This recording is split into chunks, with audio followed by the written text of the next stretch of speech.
I'm going to be showing you how to build Gallagher in Honkai Star Rail.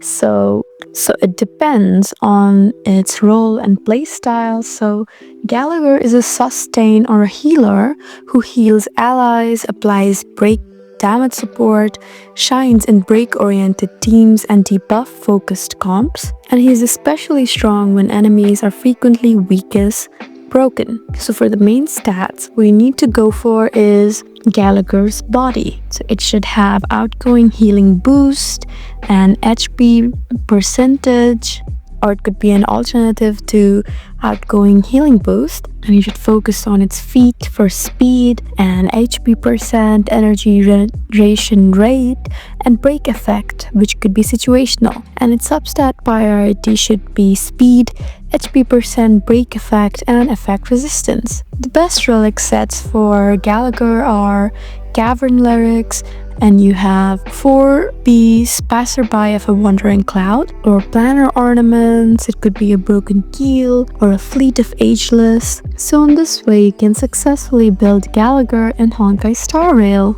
I hope this video was helpful for you. Please leave us a like and drop us a comment down below, and we'll see you again in our next video. Thank you for watching.